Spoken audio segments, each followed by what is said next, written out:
It's 7 o'clock. Good evening and thank you for joining us on News 360 live from Adesawe in Kanda, Accra. I am Aisha Yakubu Khalid. And I am Noble Crosbyan, and these are the headlines of the bulletin tonight. News 360 Headlines is brought to you by Flamingo Paint, Pepsodent Charcoal and Pepsodent Herbal, EcoBank. Minority says the cedi should be trading at 8 cedis to $1 with billions of US dollars spent on forex interventions.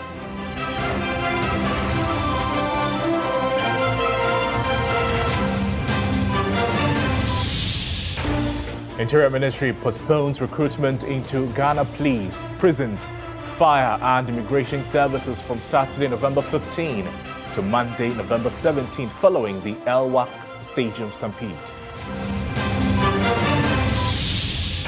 Also this evening, President Mahama announces private investor plans to establish ferry service in Tema to connect Ghana with other West African countries as he commissions phases 1 and 2 of the Tema Port Expansion Project. Later in business news tonight, Ghana Statistical Service reveals drop in building inflation to 9.7% in September, marking 5th straight decline.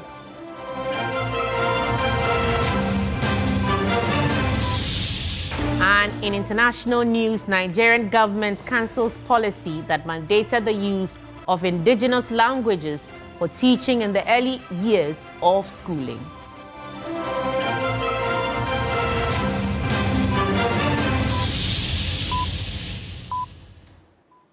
Welcome to the program. We're live also on all our social media platforms at TV3 Ghana around the world. We're streaming on 3news.com. Let's get into the details of the stories.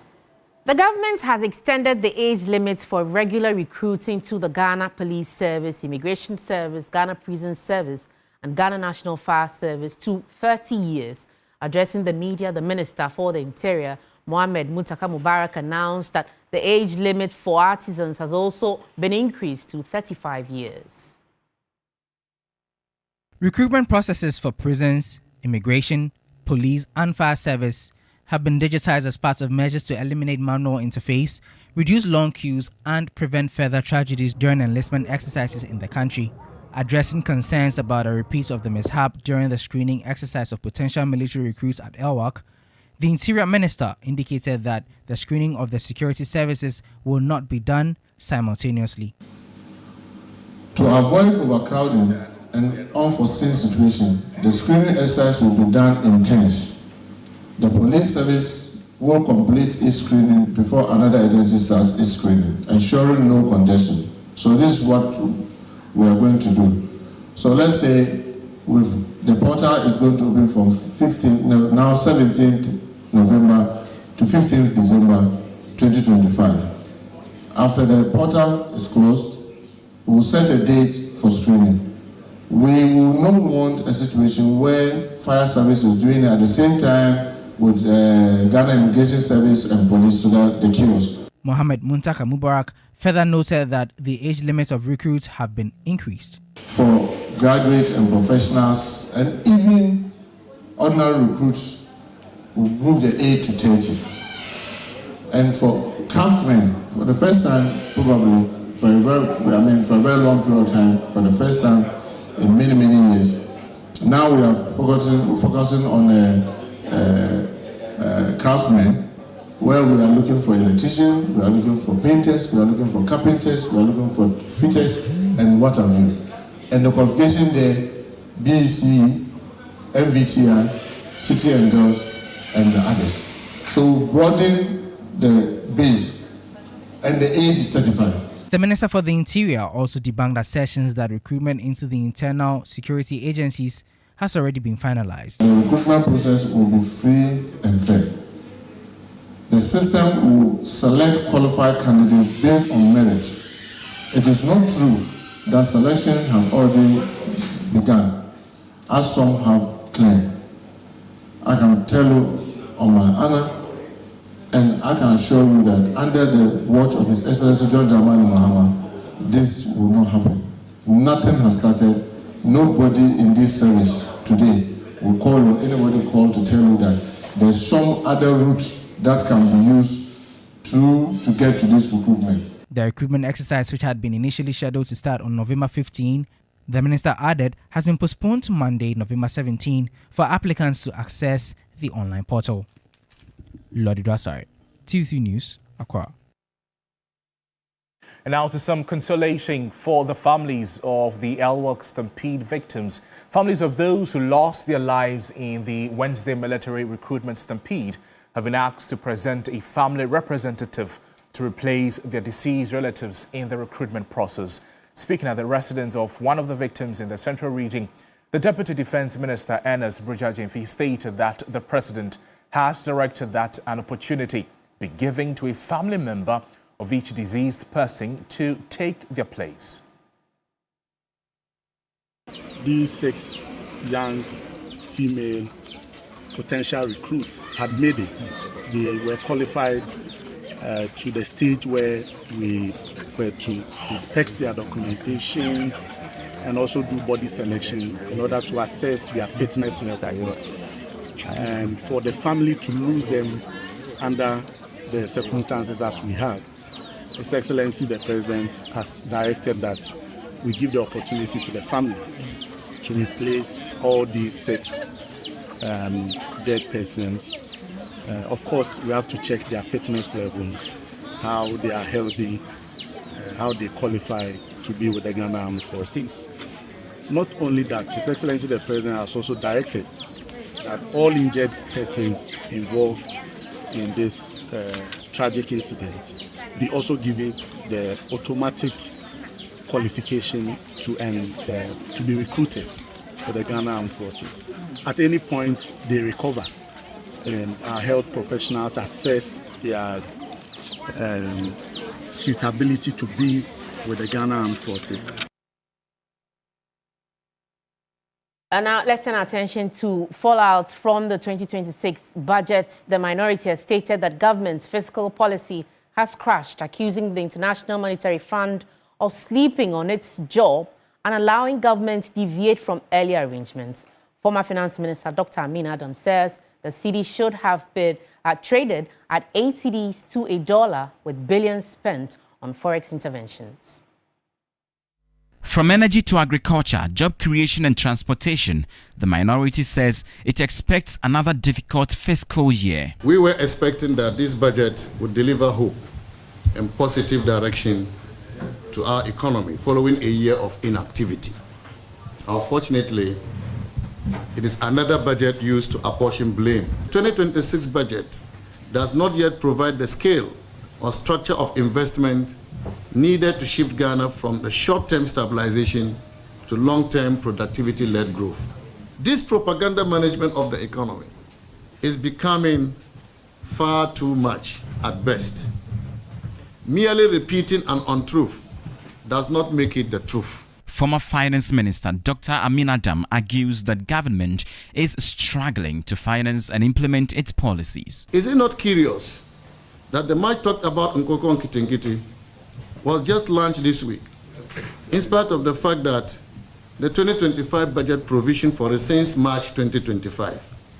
A clear example of how this government is struggling to implement its priority programs. And let me use this opportunity to caution that the Harmattan season has just started in some parts of the country. And we don't want to hear stories later that the chicks have been killed by the Harmattan. Today, the 24-hour economy policy is a confusing mix of policy ideas with no clear implementation arrangements. The same youth who were told they would have shifts to work once this government comes to power continue to roam the streets without work, while farmers and traders complain of poor sales due to weak demand. Dr. Amin Adam claims the finance minister failed to admit the auction failures recorded in 2025. The minister, members of the press, also conveniently fails to mention the disastrous auction performance throughout 2025. Market participants have delivered a devastating verdict on the administration's economic management through their systematic avoidance of government securities. Out of 45 auctions conducted this year, an unprecedented 25 have failed outright, a failure rate exceeding 55%. That reveals not just market skepticism, but active rejection of government paper. With the significant billions of dollars of interventions, we expected the rate to be around 8 cedis to $1. But the market's muted response reveals a sophisticated understanding that currency strength cannot be purchased. It must be earned through sound economic fundamentals. We can therefore, in conclusion, describe the 2026 budget, the Galamsey budget, as growthless, jobless, and minimalist budget. It contains only cosmetic rhetorics presented by a crawling government. Beginning next week, Tuesday, members of parliament would take turns to debate the 2026 budget, which has been presented by the finance minister. Each day will come with specific sectors that will be considered. As well, the business committee has allotted time to leadership of the House and other members for them to debate. Christian Yale, TV3 News, Parliament. Now, still on the fallout of the budget, the Industrial and Commercial Workers Union, ICU, the urgent government to write off the over 30 billion cedi debt owed by Cocoa Board, warning that failure to do so could collapse the cocoa sector. Reacting to the 2026 budget, the General Secretary of the ICU, Morgan, called on government to allocate funds to recapitalize Cocoa Board to support the 800,000 jobs government plans to create. The Finance Minister, Dr. Tuforsen, in presenting the 2026 budget, announced that government is committed to reviving Cocoa Board. He revealed that beginning next year, government will procure more than 200,000 hectares of land to boost cocoa production. Responding to the announcement, ICU's General Secretary Morgan Ayawene commended government for what he described as a bold step to enhance cocoa production. Writing off Cocoa Board debts and recapitalizing Cocoa Board, we would have been seen to be positioning a Cocoa Board on the right pedestal for it to boost production. I'm also happy about the aspect that the minister talked about, that government has acquired 200,000 hectares to boost cocoa production. If we are able to do this, there will be no doubt in anybody's mind that Cocoa Board will be moving towards the achievement of 1 million tons of cocoa. The ICU General Secretary, while welcoming the full recapitalization of the National Investment Bank, also called on the government to extend similar recapitalization efforts to other commercial and rural banks to safeguard the financial sector. On the textiles and garment industry, the finance minister indicated that 20,000 jobs will be created in the sector. The General Secretary of ICU, Morgan Ayawene, had this to say. The existing companies must be helped to sustain their operations. Once you get that one on the ground moving and workers are also retained and you add more, I think that will make economic sense. But if you want to add on to weaker companies that are struggling to even reopen, they want recapitalization of their companies from government. And we know that government is also working around the clock to address these concerns. Let's still stay on the post-budget conversations, but this time we're focusing heavily on three sectors that touch every Ghanaian home. We're talking about education, health, and agriculture. And the allocation signal a push to rebuild essentials, as well as to expand the social services and revive productivity across the country. These are the areas that we're looking at: education, health, and agriculture, like we mentioned. Now, over the years, we've seen that a lot of government budget focus heavily on education for very obvious reasons. And then there's the mention of also health and then agriculture as part of the three that we'll be dealing with tonight. Let's analyze the conversation.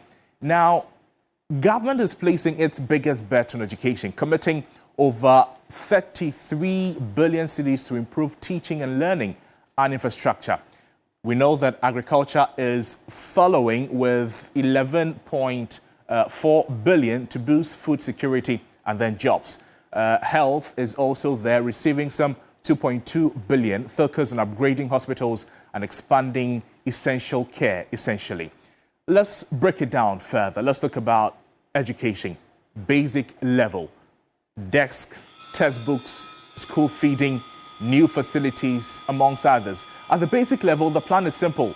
The plan is to fix what children need to learn. 2 million desks will be supplied. Now, new textbooks will reach 4 million learners, and then school feeding program will be expanded. Government will also construct new KG, kindergarten, primary, and then JHS blocks, along with bungalows and toilets to improve school environments. All of these are part of the plans that government has going into the next year. Still on education, if we're paying attention away from the basic education now to senior high school, some 4.2 billion allocation. There's also the mention about PTA support, teacher allowances, persons with disability support. For senior high schools, the 4.2 billion cedi package, it aims to ease the pressure on students and parents, and government pledges a no-fee stress system.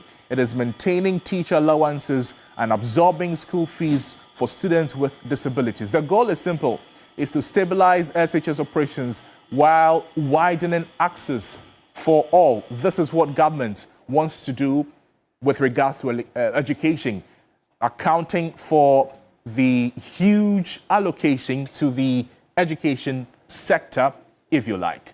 Now, the tertiary sector is also mentioned, like we talked about, no fee stress, free for persons with disabilities, and then the teacher allowance, maintaining all of these so that the education arena of the country is dealt with when it comes to the budget conversations. If we're moving on to talk about other areas, agriculture, for instance, some 11.4 billion allocation. It is receiving one of its biggest boosts yet, 11.4 cedis. The investment is geared towards improving yields, supporting farmers with inputs, and then strengthening food production under the renewed commitment to national food security. That is what we're dealing with when it comes to education. Now to health, hospital upgrades, that has been mentioned. Agenda 111 is there. Completion of the project, regional hospitals, amongst others. We know that in health, government plans to upgrade 7 hospitals to improve maternal care, complete 10 Agenda 111 facilities, and then begin work on 3 new regional hospitals. There's the Mahama Care program. It will be introduced or has been introduced and dedicated to financing for or managing non-communicable diseases. Already we've seen the team visit a few health facilities and then to engage with the hospitals and find out how they can help to access first-hand information to inform their policy action. So these are the things that we're looking at across all the sectors. The 2026 budget, it tries to reset the foundation, investing in schools, expanding farm productivity, and then strengthening hospitals. The hope is that these commitments will translate into real improvements and will not only remain on paper. They will translate into real improvements in classrooms, in communities and households across the country. This is only 3 of the sectors. There's a lot more, and in a subsequent bulletins we'll be explaining or breaking them down all for you. Let's do some other stories tonight, Aisha. Right, Crosby, thank you for breaking that down. We are moving on to some more stories this evening. Now, President Mahama has revealed plans by a private investor to establish a ferry service in Tema that will serve countries along the West African coast. Speaking at the commissioning of phases 1 and 2 of the Tema Port expansion project, he said the ferries are expected to transport vehicles, passengers, and goods between Ghana and other West African states. He says his government will provide full support to ensure its success. President Mahama envisioned the project and in November 2016 officially launched it during his first full term as the president of Ghana. The $1.5 billion Tema Port expansion project, executed through a partnership involving Meridian Port Services, MPS, the Ghana Port and Harbours Authority, APM terminals and the Africa Global Logistics has been hailed by government as one of the largest and most ambitious port infrastructure development in sub-Saharan Africa. President Mahama described the public-private partnership between the Meridian Port Services and the Ghana Port and Harbors Authority as a win-win arrangement, stressing the immense benefits of the GPHA continues to enjoy from it.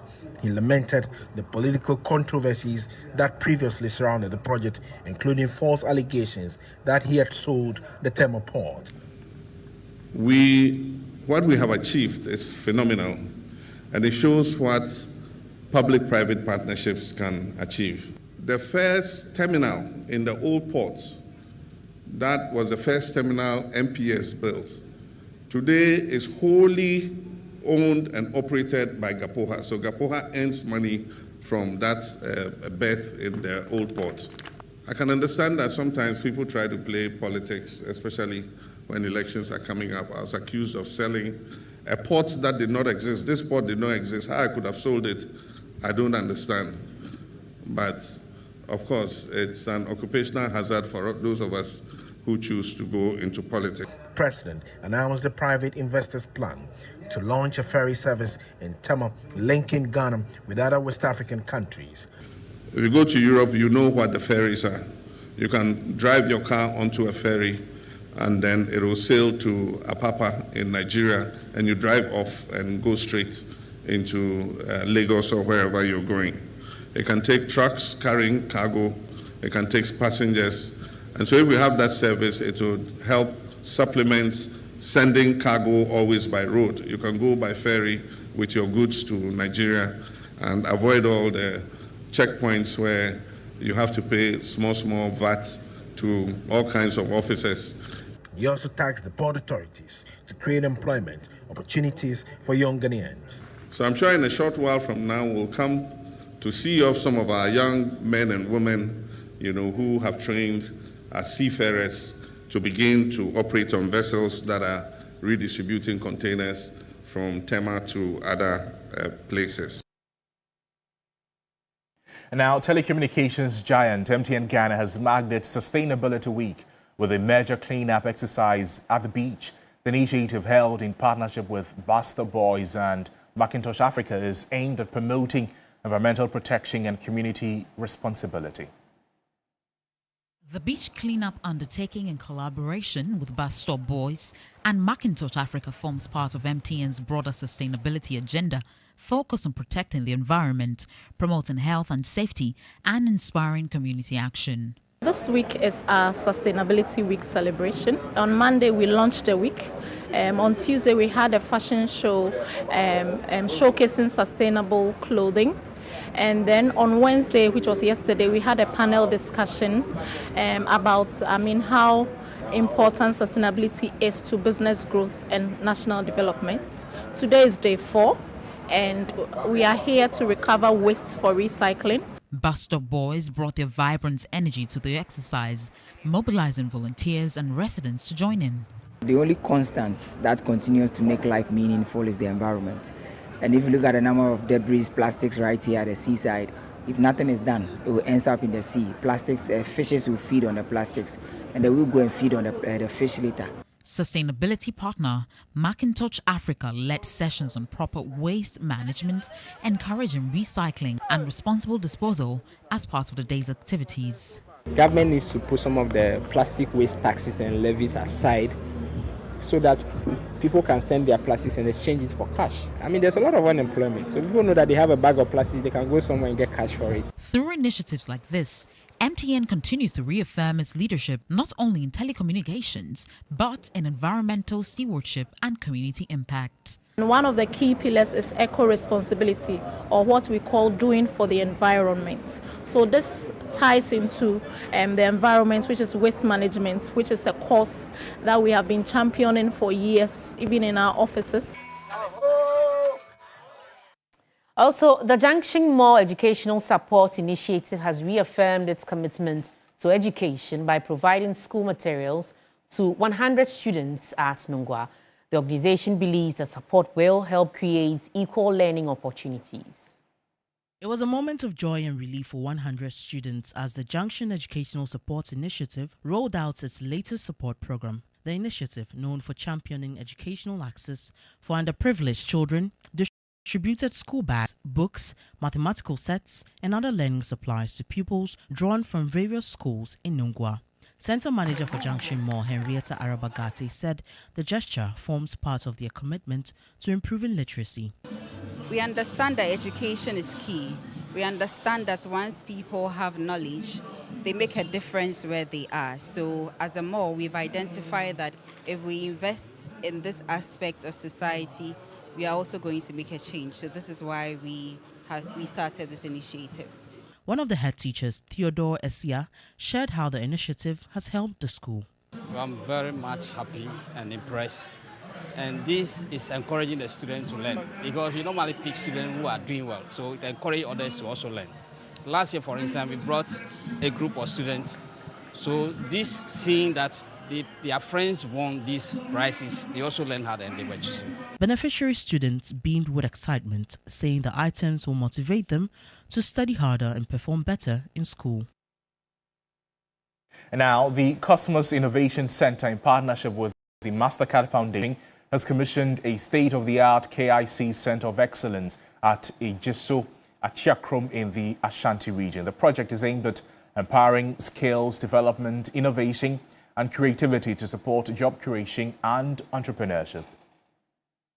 The Center of Excellence features 6 world-class laboratories: the Food Innovation Lab, Electronics Lab, Nerve Center, Mechatronics Lab, and Computer Design Lab. The rest are Metal Fabrication Lab and Woodwork Lab.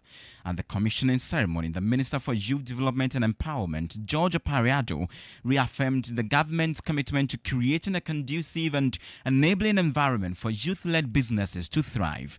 The board chairman of the Cosmos Innovation Center, Nana Joe Mensah, noted that the newly commissioned facility is designed to mentor young entrepreneurs and drive job creation through innovation. Now, the youth do not have to worry about acquiring, equipment or paying so much to go and test their products.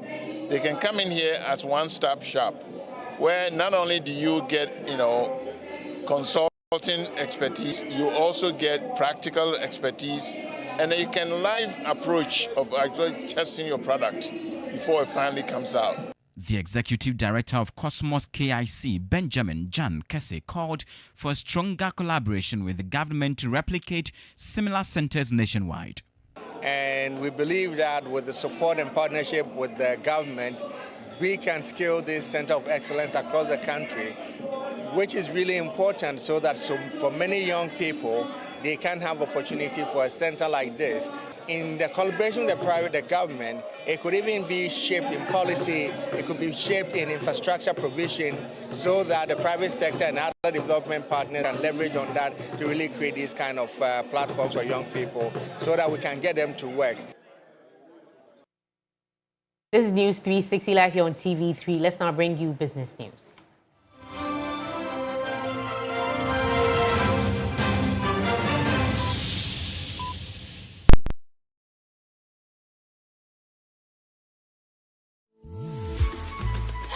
I love President Charcoal. Why? When there are so many other charcoal toothpaste. There's both charcoal and lemon. Oh, does it? Yes. Look right here. Yes. Pepsodent Charcoal has two of nature's powerful whitening ingredients. With the power of activated charcoal and lemon essence,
producer price inflation for construction derived from the Prime Building Cost Index recorded a significant slowdown in inflation, dropping to 9.7% in September 2025 from 12% in August 2025.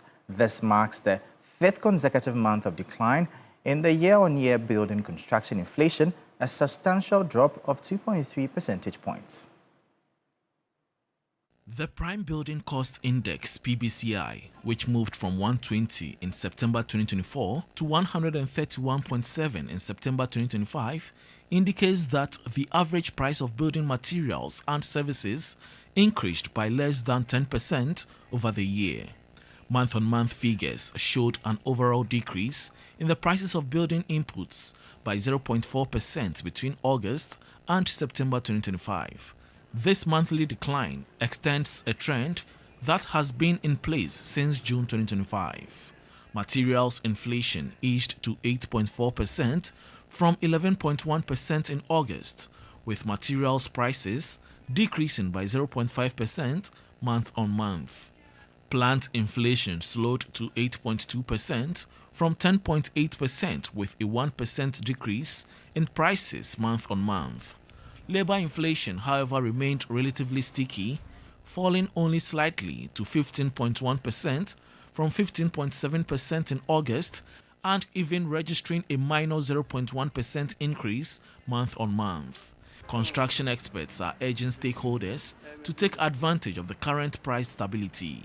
Start building your house now, but break the project into managerial phases to control spending. With inflation down, businesses are encouraged to lock in their material costs by securing medium-term contracts now. To reduce high labor costs, government must support local material production, increase skills training, and strategically speed up infrastructure projects, and use the price index data for fairer, transparent contract bids. PZ Cussons Ghana Limited has launched the second edition of the Camel Treasure Hunt promo. Now, the category manager for PZ Cussons Ghana Limited, Clara Ofori Edu, highlighted that the promotion is aimed at ensuring families can have fun while staying protected with Camel. Camel, Ghana's leading antiseptic liquid brand, is taking its customers on an unforgettable adventure with its latest campaign, the second edition of the Camel Treasure Hunt. The initiative is designed to reward loyal consumers with exciting prizes. The promo-themed Aseti Ankasa seeks to add value to the lives of customers during these challenging economic times. The promo runs from now until February 15, 2026. Category manager for PZ Cussons, Clara Oforiedu, noted that the current economic climate continues to affect both individuals and businesses, making initiatives like this promo even more meaningful. Camel also seeks to impact lives, right? Positively. That's what we aim to do. And so out of this, we've done a lot of things that impact our consumers, not just providing products for them. So we are back again to hunt and create the excitement for our consumers. To join the Camel Treasure Hunt, purchase any Camel antiseptic liquid with a scratch panel, scratch to reveal a code, and text it to 1393 to receive a letter. The weekly rewards includes instant airtime, 1,000 Ghana cedis to 2 lucky winners. And then for the monthly rewards is a shopping spree of 5,000 Ghana cedis for also 1 lucky winner. And then at the end of the promotion, the first person to get the letter CAML wins the 100,000 Ghana cedis. PZ Cussons Ghana Limited remains committed to delivering innovative products and initiatives that enrich the lives of consumers and communities across Ghana. Vivo Energy Ghana, in partnership with Shell, has unveiled a new generation of high-performance fuels designed to deliver superior engine protection, improved efficiency, and reduced maintenance costs for motorists. The launch introduces Shell's best-ever V-Power and Fuel-Safe variants, innovative products developed to boost vehicle performance while giving drivers more value per tank. The new lineup features 3 improved fuels, including the upgraded Shell V-Power, now described as the best performance fuel available in Ghana and globally. According to Vivo Energy, the fuel delivers 100% protection to all critical engine parts, helping drivers maintain engines that perform as good as new, even from the very first tank. The new fuel save range, available in both diesel and petrol, offers greater efficiency, giving motorists up to 15 kilometers more per tank.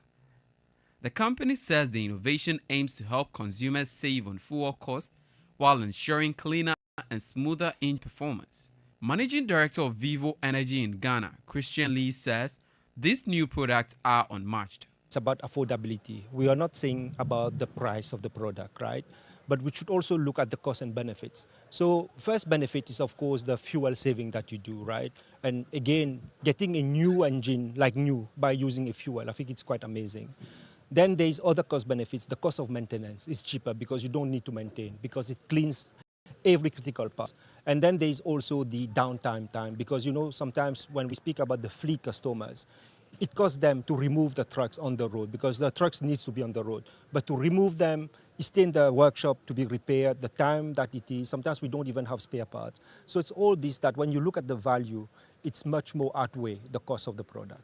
The company insists the value and long-term benefits of using quality fuel far outweigh the initial cost, urging motorists to prioritize both affordability and performance.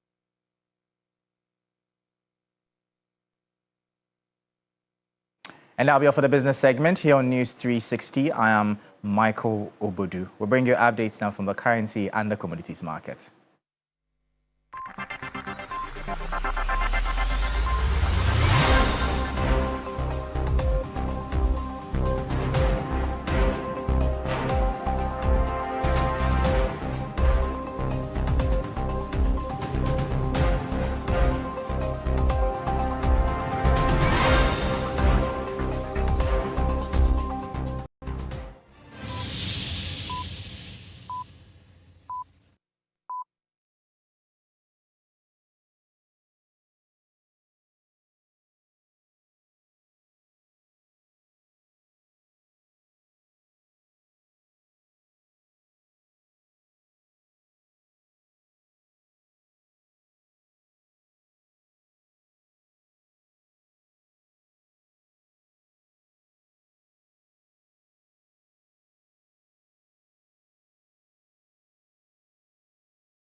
sports segment is brought to you by Sasso insecticide spray and coil.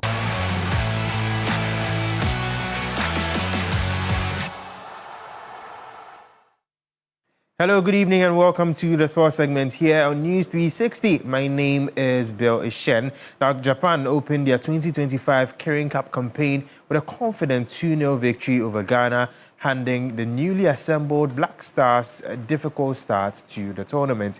In a match where Ghana head coach Otto Addo introduced several fresh faces, the more experienced Japanese side showed composure and quality to secure all 3 points. With many key players absent, Otto handed debut to 2 players and entrusted Antoine Semenyo with the captain's armband for the first time. Now, Takumi Minamino scored the opening goal and Duan doubled the lead in the second half.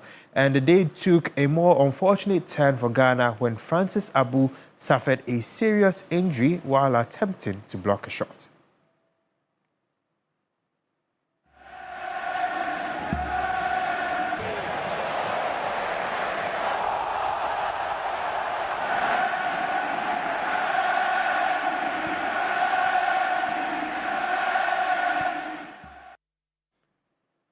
Speaking on Francis Abu and their unfortunate injury, the Ghana Football Association has provided an update on him, and this is what they have stated. They said the Ghana Football Association wishes to inform the public that Francis Abu is in a stable condition following his injury in the Kirin Challenge Cup against Japan on Friday. The Black Stars medical team led by Dr. Prince Pambo, the Toulouse FC team doctor, and doctors at the Toyota Memorial Hospital have held comprehensive meetings and agreed on the appropriate management plan for the player. And the Ghana Football Association wishes to thank all Ghanaians for their support, showing solidarity during the unfortunate incident, and the association would update the public on the next steps of the player's surgery and recovery plan in the coming hours.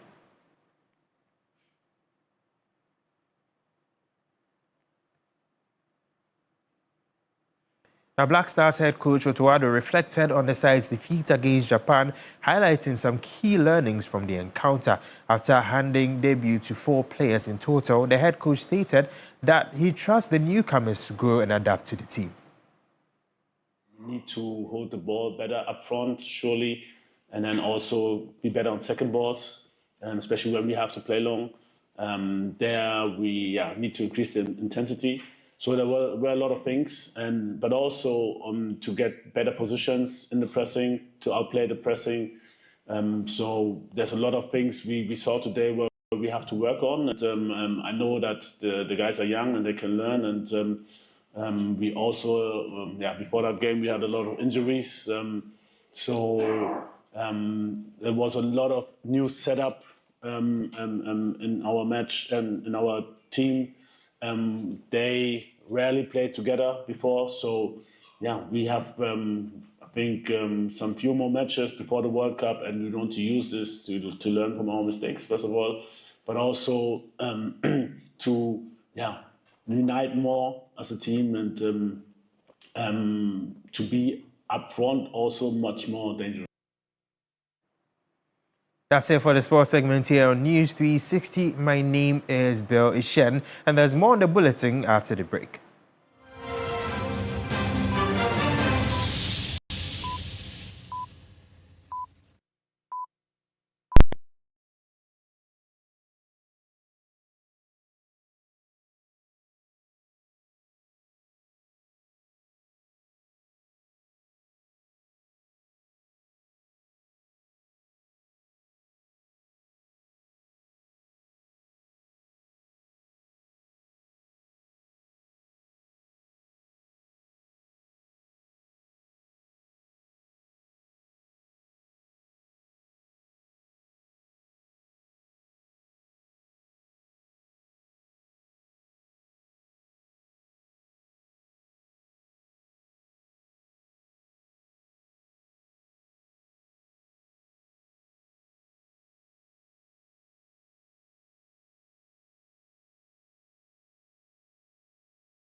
Entertainment news segment is brought to you by GTP Lifestyle and Napa Foods, Heaven Black Insecticide Spray and Coil. Powered by 3 Entertainment. Well, good evening and welcome to the entertainment news segment here on News 360. My name is Noella Donko. Now, the government has announced a major boost for Ghana's arts and creative sector with plans to rehabilitate the National Theatre in Accra and begin processes toward constructing a second National Theatre in Kumasi. Now, presenting the 2026 budget statement to Parliament on Thursday, Finance Minister Dr. Cassiel Atoforsen said the initiative reflects government's renewed commitment to strengthening the creative economy and preserving Ghana's cultural heritage. For many industry watchers, the National Theatre, an iconic facility that has served as a center of Ghana's performing arts for more than 3 decades, has long been overdue for a comprehensive upgrade. The facility requires modern technical enhancements to elevate production quality and improve the overall experience for both artists and audiences. According to the government, the rehabilitation is essential to positioning the theatre to support the rapidly evolving creative landscape and unlock new opportunities within the sector. Government is also advancing plans for a second National Theatre in Kumasi. In 2026, government will rehabilitate the National Theatre in Accra. We will also commence site acquisition and design of a second National Theatre in Kumasi. The proposed facility is expected to broaden access to cultural infrastructure beyond the capital, nurture regional creative talent, and stimulate socio-economic activity across the Ashanti region. This initiative is not entirely new. The conversation resurfaced prominently in the lead-up to the 2024 general elections when the then opposition National Democratic Congress, the NDC, outlined in page 53 of its manifesto a commitment to rehabilitate the Accra National Theatre and begin processes toward establishing a second one in Kumasi. Dr. Atoforsen further hinted additional interventions to support the creative economy, including plans to establish a film fund to revive Ghana's film industry and a creative arts fund to support the arts, music, fashion, culinary arts, and other segments of the creative sector. We will establish film fund to revive the film industry, such as Kumawood and other film associations. We will also establish creative arts fund for the arts, music, fashion, food, and other creative sectors.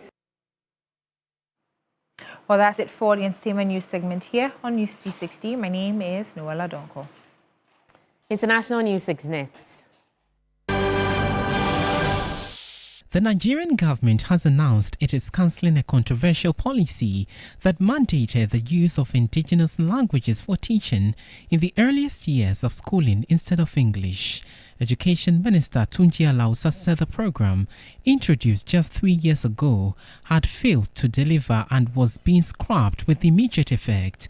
Instead, English will be reinstated as the medium of instruction from pre-primary levels through the university. The program was launched by former Education Minister Adamu Adamu, who had argued that children learnt more effectively in their mother tongue.